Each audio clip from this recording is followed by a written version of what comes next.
All right, I've been saying this a lot lately, but for real, it's never too late to learn something, okay? Check this out.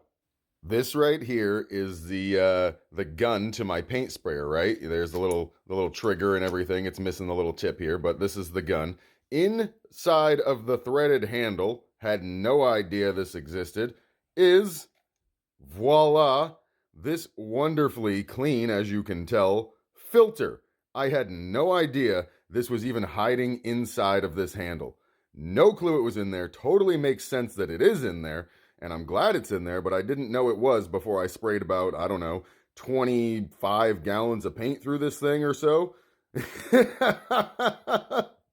So there's the old one, and here is the new one that I just got, huh? Would you look at that difference? Holy shit, something tells me that it's going to be much better spraying paint with this new clean filter here.